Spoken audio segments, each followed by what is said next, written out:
Ассалаумағалейкумдер. Бүгін бізде жаңа форматтағы видео. Бізде бүгін шолуда Audi A6 S4 шанақтағы. Жаңа форматтағы видео дегенім түсіндірген айта кетейін. Бұл көліктерді қазір біз диагностика жасап, әрі сатылымға жіберетін көліктерді түсіретін боламыз. Audi A6 S4 шанақтағы автокөлік. Бұл көліктің басты сомасы 1.900.000-ға бағаланған. 1.900.000-ға қандай проблемасы бар екен, және қандай плюстары және минустарын түсіре кететін боламыз. Кеттік.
Көлігімізде 2.6 көлемі қозғалтқыш орнатылған. Бұл көлікте газ орнатылған. Клиенттің айтқаны бойынша көлікте мотор жуылмаған. Мотор жуылмағандықтан бұл бізге тоқ жағынан проблема жоқ дегендей қып ойласақ та болады. Қазір қозғалтқышты қыздырып көретін боламыз.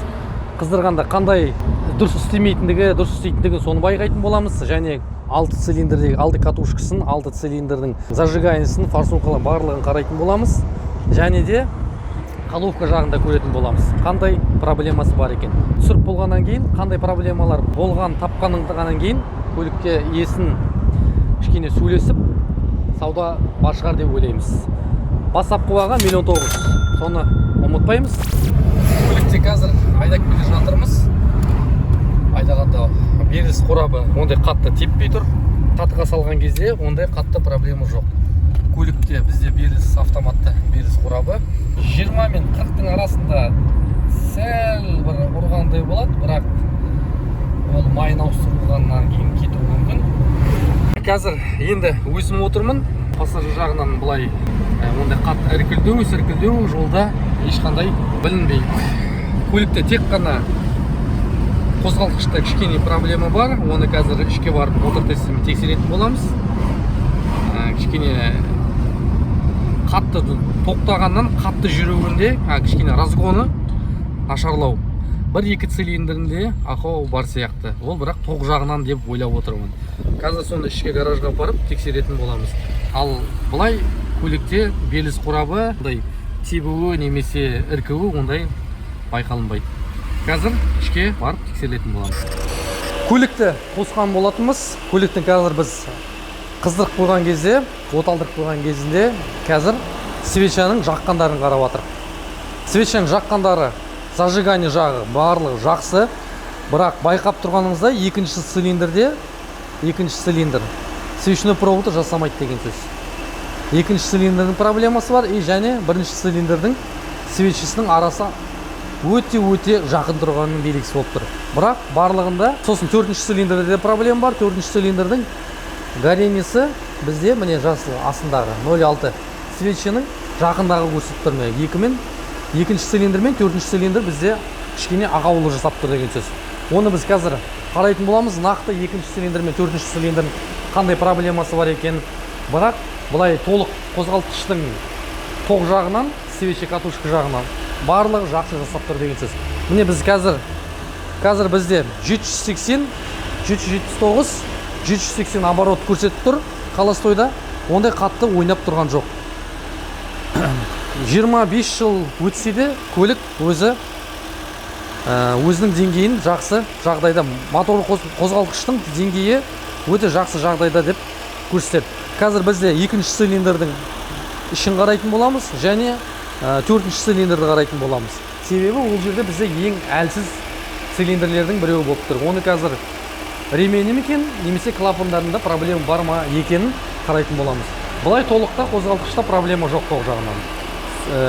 Сондықтан қазір біз көлікті сөндіріп, бұл датчиктердің барлығын алып тастап, өзіміздің камера салатын және бірінші компрессиясын өлшейтін боламыз. 2 мен 4-тің қандай проблема бар екен, соны өлшеп болғаннан кейін ішіне камера салатын боламыз.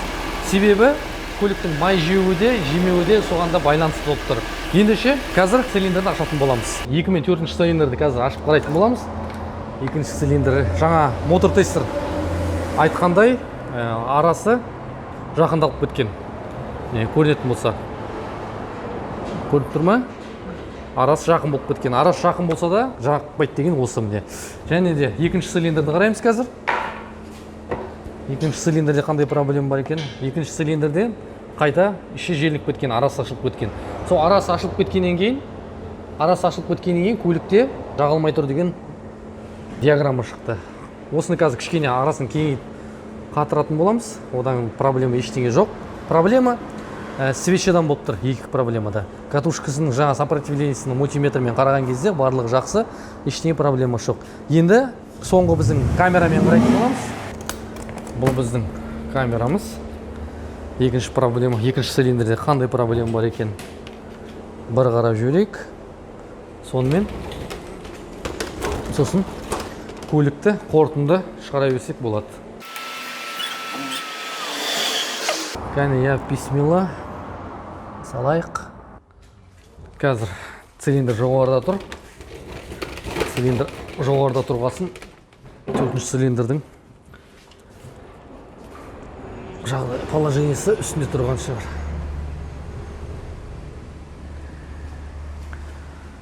Мынау 4-ші цилиндрдің ішкі жағдайы. Мына катализаторды көрдіңіз ғой? Бұл катализатордың ұнтағы. Бұл уақыт өте келе ішіне түседі цилиндрдің, сосын осындай сызық пайда болады, задир. Со катализаторды алып тастау деген осында.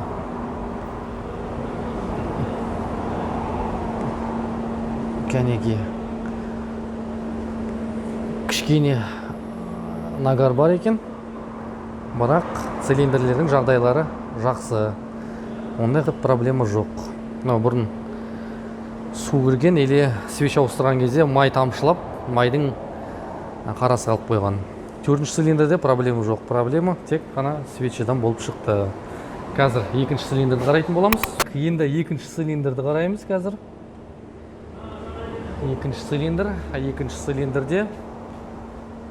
Екінші цилиндрде ішінде байқап тұрғаныңыздай бір мусор бар. Қандай мусор екенін үстінен қарағанда клапанның жағдайлары және клапанның седлосы отырмаған. Барлығы нормально, бірақ ішінде бір жерден жиналған мусор бар міне, көріп тұрғаныңыздай. Бірақ көлікке ондай қатты проблема туындырмайды. Кішкене азғантай кольцалар кеткен сияқты, кольцасы желінгендей, себебі мына жері ашық тұр, ал мына жері жабық тұр. Бұл демек цилиндр бір жерде бер қарай жатыр деген сөз. Бірақ ондай көлікте май жеу немесе су кету, ондай проблемалар жоқ. Клапандар таза, жемейді, барлығы жақсы жағдайда. Енді қорытынды айта кетсек, көлік жақсы жағдайда. Бір-екі сызылған, бір-екі ұрылған жерлері бар. Ол бампердің артқы бампер және алғы бампер. Сосын есік сызылған жерлері бар. Ол енді жөндеуге келеді деп ойлаймын, себебі көлік 25 жыл болғасын бұндай проблемалар болып келеді. Терезеде кішкентай бір сынығы бар екен. Көлікте моторында ешқандай ақау жоқ. Тек қана бір свечной проводпен екі свеча зажигания ауыстыру керек болады. Ал компрессия жағынан, ремень жағынан ешқандай проблема жоқ. Бірақ жаңағындай проблема дефекттері бар. Екі алғы дөңгелектерін ауыстыру керек болады. Көліктің саудасы енді есінен сұрайық, қаншаға бересің? Нақты алам деген өкшілерге.